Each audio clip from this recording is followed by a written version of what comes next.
நம்ம என்ன எக்ஸசைஸ் பண்ண போறோம்னா இழுக்கணும். Protraction, retraction. ஹலோ, யூடியூப்லலாம் எக்ஸசைஸ் சொல்லி தரேன். இங்க பாரு என் கை எவ்வளோ பெருசா இருக்கு.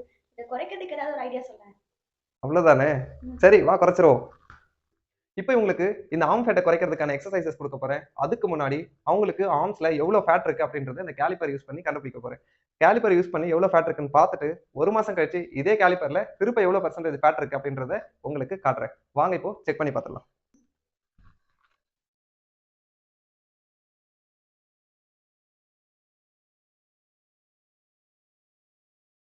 அவங்களோட ஆர்ம் ஃபேட்டோட அளவு 30க்கு மேல இருக்கு.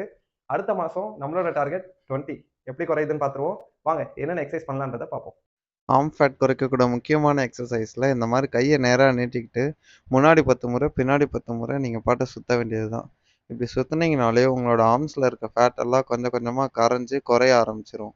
அதுக்கடுத்த எக்ஸசைஸ் நம்ம என்ன பண்ணணும்னு பார்த்தீங்கன்னா, இந்த மாதிரி 2 கையை கோர்த்துக்கிட்டு எல்போ மூவ் ஆகாமல் நேராக வச்சுக்கிட்டு கீழேயும் மேலேயும் கையை நீட்டினீங்கன்னா போதும். உங்களோட அந்த கையோட கீழே தொங்குற ஃபேட் இருக்கும்ல, அது சீக்கிரமாக குறையும். இந்த சைடு வியூவில் எப்படி பண்ணுன்றதை பார்த்துக்கோங்க. எல்போ மூவ் ஆகக்கூடாது. இதில் நான் கொஞ்சம் ஸ்பீட் பண்ணியிருக்கேன், ஸ்லோவாக பண்ணுங்க. அதே மாதிரி குனிஞ்சிக்கிட்டும் எல்போ மூவ் பண்ணாமல் கையை நீட்டணும் மடக்கணும், நீட்டணும் மடக்கணும், நீட்டணும் மடக்கணும். இந்த மாதிரி ஒரு 10லேருந்து 15 முறை பண்ணலாம். இப்படி பண்ணிங்கனாலே உங்களால் ஃபீல் பண்ண முடியும் மசில் டோன் ஆகுறது. அதுக்கடுத்த எக்ஸசைஸு 2 கையும் இந்த மாதிரி மாதிரி வச்சுக்கிட்டு மேலேயும் கீழேயும் தூக்கி தூக்கி இறக்கணும். இந்த மாதிரி நீங்கள் தூக்கி தூக்கி இறக்கும்போது உங்களோட ஷோல்டர் மசில்ஸும் ஆர்ம்ஸும் நல்லா வேலை செய்யும். அப்படி வேலை செய்யும்போது உங்களோட ஆர்ம்ஸில் இருக்க ஃபேட்டு நல்லா குறையும். கை மெலிசாயிடும். முன்னாடி சொன்ன எல்லா எக்ஸசைஸையும் 30 நாட்கள் தொடர்ந்து பண்ணிட்டு இன்னைக்கு திருப்ப கேலிப்பர் வச்சு ஃபேட் எவ்வளவு இருக்கு மெஷர் பண்ண போறோம். கண்டிப்பா ஃபேட் குறைஞ்சிருக்குன்னு நினைக்கிறேன். ஏன்னா மசில் நல்லா டோன்டா இருக்கு. வாங்க பாத்துருவோம்.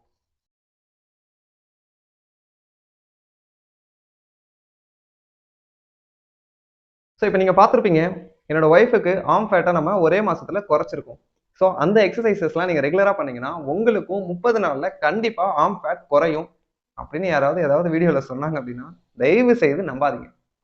எந்த ஒரு எக்ஸசைஸுமே பர்டிகுலர் ஸ்பாட்டுக்கு ரெகுலரா பண்ணி அந்த ஒரு இடத்த மட்டும் குறைக்க முடியுன்றது பொய்.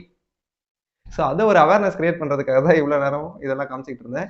இந்த மாதிரி ஸ்பாட் ரிடக்ஷன் அப்படின்னு சொல்லி போடுற வீடியோஸ்லாம் நானும் நிறைய பார்த்திருக்கேன். உண்மையிலேயே அதெல்லாம் குறைய வாய்ப்பே கிடையாது. அவங்க எப்படி அதை பண்றாங்கன்னு எனக்கும் தெரியல. தெரிஞ்சவங்க யாராவது இருந்தீங்கன்னா கமெண்ட் பண்ணுங்க. இல்ல அதை பார்த்து யாருக்காவது உண்மையிலேயே குறைஞ்சிருந்ததுன்னா நீங்களும் கமெண்ட் பண்ணுங்க. ஓகே, இப்போ உண்மையிலே உங்களுக்கு ஆர்ம் ஃபேட்டோ இல்ல பெல்லி ஃபேட்டோ குறைக்கணும் அப்படின்னா அதுக்கு நீங்க என்ன பண்ணணும் அப்படின்னு வந்து ஒரு 4 ஸ்டெப்ஸ் நான் சொல்லியிருக்கேன். அந்த 4 முக்கியமான விஷயங்கள் என்னென்னன்றதை இப்போ பார்த்துருவோம். ஃபர்ஸ்ட் வந்து லைஃப் ஸ்டைல். அதாவது செடென்டரி லைஃப் ஸ்டைல்ல இருக்கவங்களுக்கு வெயிட் சீக்கிரமா போடும், வெயிட் குறைக்கிறது கஷ்டம். அது செடென்டரி லைஃப் ஸ்டைல்னா என்ன அப்படின்னு பாத்தீங்கன்னா பிசிக்கலி ஆக்டிவா இல்லாம இருக்கிறது. வயசானவங்களா இருக்காங்க, ஆஃப்டர் ரிட்டையர்மெண்ட் பாத்தீங்கன்னா வீட்டுக்குள்ளேயே இருப்பாங்க, வெளியில எங்கேயும் அதிகமா நடக்கிற வேலை அவங்களுக்கு இருக்காது, பிசிக்கலியும் ஆக்டிவா இருக்க மாட்டாங்க, அவங்க வீட்டுல இருக்கவங்களே எல்லா வேலையும் பார்த்துப்பாங்க. இதுவே வயசு கம்மியா இருக்கவங்க ஐடி ஃபீல்ட்ல ஒர்க் பண்றவங்களோ இல்ல sitting job, billing job, driving ஜாப்ன்ட்டு உங்களோட ஜாப் பிசிக்கல் ஒர்க்கை வந்து ரிக்வயர் பண்ணல, அதாவது உங்களோட உடல் உழைப்பு உங்களோட வேலைக்கு தேவையில்லை அப்படின்னா நீங்க செடென்டரி லைஃப் ஸ்டைல்ல இருக்கீங்க. உடல் உழைப்பு இல்லாம இருக்கீங்க அப்படின்னா செடென்டரி லைஃப் ஸ்டைல்ல இருக்கீங்கன்னு அர்த்தம். உடல் எடை அதிகமாகிறதுக்கு ஒரு காரணம். அதை முதல்ல நீங்க மாத்தணும். பிசிக்கலி ஆக்டிவா இருக்கணும். ஒரு வேலை எக்ஸாம்பிள் சொல்றேன். இந்த ஃபர்ஸ்ட் ஃப்ளோர்ல வீடு இருக்குன்னா அட்லீஸ்ட் அந்த ஒரு 10 படியாவது நீங்க ஏறி பழகுனீங்க அப்படின்னா அது உங்களுக்கு ஒரு பிசிக்கல் ஆக்டிவிட்டியா இருக்கும். இந்த மாதிரி உங்களால லைஃப்ல எது எதெல்லாம் உங்களோட லைஃப் ஸ்டைல்ல வந்து பிசிக்கலி ஆக்டிவா பண்ற மாதிரி மாத்த முடியுதோ அதை மாத்திக்கோங்க. அடுத்த பாயிண்ட் ஸ்லீப்பிங் ஹேபிட். எந்த டைமுக்கு தூங்குறீங்க, எந்த டைமுக்கு எழுந்திருக்கிறீங்க அப்படின்றது முக்கியம். நம்ம உடம்பை பொறுத்த வரைக்கும் சர்க்காடியன் சைக்கிள் அப்படின்னு சொல்லி ஒன்று இருக்கும். அது என்ன பண்ணணும்னா நீங்க எந்த நேரத்துக்கு தூங்குறீங்க, எந்த நேரத்துக்கு எழுந்திருக்கிறீங்கன்ற விஷயத்த வந்து ஒரு ஷெடியூல் போட்டு அதை ஃபாலோ பண்ணிட்டு இருக்கும். ஒரு சிலர்லாம் டெய்லி நைட்டு 12 மணிக்கு தூங்கிட்டு திடீர்னு ஒரு நாள் உங்களுக்கு வந்து சீக்கிரமா தூங்கலாம்னு தோணி நீங்க படுத்தீங்கன்னா கூட உங்களுக்கு தூக்கம் வராது. ஸோ அதுக்கு காரணம் என்னன்னா உங்களோட சர்க்காடியன் ரிதம் வந்து அந்த மாதிரி ஃபார்ம் ஆயிடுச்சு. டெய்லி நீங்க 12 மணிக்கு தான் தூங்குறீங்க, திடீர்னு 10 மணிக்கே படுத்து தூங்கணும்னா தூங்க முடியாது. ஸோ இதுக்கு நீங்க என்ன பண்ணணும் அப்படின்னா உங்களோட ஸ்லீப்பிங் டைம் எல்லாம் ப்ராப்பரா வச்சுக்கணும். அட்லீஸ்ட் 6ல இருந்து 7 மணி நேரம் நீங்க ஒரு நாளுக்கு தூங்கணும், அதுவும் நைட்ல. ஸோ இப்படி தூங்குனீங்க அப்படின்னா உங்களோட ஹார்மோனல் சிஸ்டமும் இம்பேலன்ஸ் ஆச்சு அப்படின்னா பேலன்ஸ் ஆகும். அதே மாதிரி ஸ்ட்ரெஸ் லெவல் குறையும். இந்த மாதிரி நிறைய பெனிஃபிட்ஸ் வந்து நேரத்துக்கு தூங்கி நேரத்துக்கு எழுந்திருக்கிறதுல இருக்கு. இதை முதல்ல நீங்க ஃபாலோ பண்ணணும். ஏன் அப்படின்னா நீங்க நைட் லேட்டா தூங்குறீங்க, காலையில லேட்டா 8 மணிக்கு எழுந்திருக்கீங்கன்னா அதுக்கப்புறம் நீங்க ஃப்ரெஷ் அப் ஆயிட்டு சாப்பிட்றதுக்கே 9ல இருந்து 10 மணி ஆயிடும். இதுவே மார்னிங் சீக்கிரமா எழுந்து சீக்கிரமா உங்களோட ஒர்க் எல்லாம் முடிச்சிட்டீங்கன்னா சாப்பிடுறது 8 மணி 8:30 சாப்பிட முடியும். இந்த மாதிரி நீங்க தூங்குறதுக்கும் சாப்பிட்றதுக்கும் நிறைய சம்பந்தம் இருக்கு. ஸோ நீங்க தூங்குற நேரம் கரெக்டா இருந்தா சாப்பிட்ற நேரம் கரெக்ட் ஆயிடும். அடுத்து தேர்ட் பாயிண்ட் எல்லாரும் சொல்றதுதான் டயட். டயட்னா உடனே நான் அப்படி இதை கட் பண்ணணும் அதை கட் பண்ணணும் அப்படி குறைக்கணும் எதுவும் கிடையாது. நீங்க என்ன சாப்பிடுறீங்கன்றதை மட்டும் பாருங்க. வெறும் இட்லி தோசையா சாப்பிடாம அது கூட கொஞ்சம் காய், அதாவது இப்போ ஒரு 4 இட்லி சாப்பிடுறீங்கன்னா 2 இட்லி எடுத்துருங்க. ஒரு இட்லியோட அளவுக்கு காய் வச்சுக்கோங்க, ஒரு இட்லியோட அளவுக்கு புரோட்டீன் சோர்ஸ் வச்சுக்கோங்க. ஸோ இந்த 4 இட்லியில 2 இட்லி போதும். மீதி 2ம் வந்து வெஜிடபிள்ஸாவோ ஃப்ரூட்ஸ் ஆகவோ இல்ல புரோட்டீனுக்கு தேவையான எக்கு இல்ல சிக்கன் அந்த மாதிரி நீங்க புரோட்டீன் சோர்ஸ் எது பன்னீரோ இல்ல வந்து ப்ரொக்கோலியோ அந்த மாதிரி புரோட்டீன் சோர்ஸ் என்னவோ அதை எடுத்துக்கோங்க. 4ல் 2 பங்கு கார்போஹைட்ரேட் இருக்கணும், 2 பங்கு ஃபைபர்ஸும் புரோட்டீனும் இருக்கணும். இதுதான் டயட். டயட்னா நீங்க போட்டு குழப்பிக்க வேண்டாம். நீங்க சாப்பிட்ற சாப்பாடுல எல்லா சத்துக்களும் உங்களுக்கு கிடைக்கணும். ஒரே சத்து, ஃபார் எக்ஸாம்பிள் கார்போஹைட்ரேட்டே நிறைய கிடைக்குது அப்படின்னா அது நிறைய போய் பாடியில் ஸ்டோர் ஆகும். இதே நீங்க அதை கம்மி பண்ணிட்டு அது கூடவே கம்மி பண்றதுன்னா தேவையான அளவை விட குறைக்க கூடாது. உங்க உடம்புக்கு எவ்வளவு கார்போஹைட்ரேட் தேவையோ அந்த அளவுக்கு நீங்க சாப்பிட்டுதான் ஆகணும். அப்பதான் உங்களோட எனர்ஜி சிஸ்டம் கரெக்டா இருக்கும். இல்லைன்னா சீக்கிரமாவே நீங்க சோர்வாயிடுவீங்க.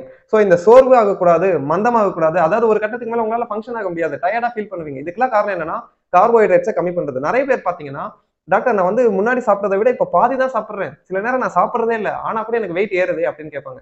அதுக்கு என்ன காரணம்னு பாத்தீங்கன்னா, நீங்க உங்களுக்கு தேவையான எனர்ஜியை விட கம்மியான எனர்ஜி தான் இன்புட் கொடுக்குறீங்க. அதாவது தேவையான சக்திகளை விட கொஞ்சமான சக்தி தான் நீங்க சாப்பிடுறீங்க. அந்த சக்தி உடம்பு ஃபங்க்ஷன் ஆகிறதுக்கு பத்தல, உடம்பு என்ன பண்ணுதுன்னா பவர் சேவர் மோடுக்கு போயிடுது. போன்ல பேட்டரி சேவர் போடுறோம்ல, அது மாதிரி உடம்பும் இருக்கிற எனர்ஜி எல்லாம் ஸ்டோர் பண்ணதான் பார்க்குமே தவிர அதை செலவு பண்ணி உங்களை இன்னும் டயர்டாக்க பார்க்காது. அதனால நேரத்துக்கு சாப்பிடுங்க, தேவையான அளவுக்கு சாப்பிடுங்க, சரிவிகித உணவுன்னு சொல்லக்கூடிய எல்லா சத்துக்குள்ள இருக்கக்கூடிய சாப்பாடை சாப்பிடுங்க. இதுதான் டயட். குறிப்பா இன்னொன்னு விட்டுட்டேன், என்னன்னா ஜங்க் ஃபுட்ஸையும் ஆல்கஹாலையும் தொடாதீங்க. முடிஞ்ச வரைக்கும் அதை கம்மி பண்ணிருங்க. அது உங்க வெயிட் லாஸ்க்கு ரொம்ப ரொம்ப ஹெல்ப் பண்ணும். ஓகே, இப்போ டயட் முடிஞ்சிருச்சு. அடுத்தது ஃபைனல் பாயிண்ட், எக்ஸசைஸ். முன்னாடி சொல்லி கொடுத்த அந்த 4 எக்ஸசைஸ் தான் பண்ணணும்னு கிடையாது. ஆக்சுவலி எக்ஸசைஸ்ன்றது வந்து குரூப் ஆஃப் எக்ஸசைசஸ் நீங்க பண்ணணும். ஒரே ஒரு மசிலை டார்கெட் பண்ணி டெய்லி எக்ஸசைஸ் பண்ணீங்கன்னா அந்த மசில் ஃபெட்டிக் ஆயிடும், உங்களால எக்ஸசைஸும் பண்ண முடியாது. அப்படி ஒரு கான்செப்டும் கிடையாது. எக்ஸசைஸ் பொறுத்த வரைக்கும் ஹோல் பாடி எல்லா மசில்ஸையும் நீங்க ஸ்ட்ரென்தன் பண்ணணும். அப்பதான் எல்லா ஜாயின்ஸும் ஆரோக்கியமா இருக்கும், உங்க உடம்பும் ஆரோக்கியமா இருக்கும். செகண்ட், எக்ஸசைஸ் வந்து ஸ்ட்ரென்த் ட்ரைனிங் இருக்கு, கார்டியோவாஸ்குலர் ட்ரைனிங் இருக்கு.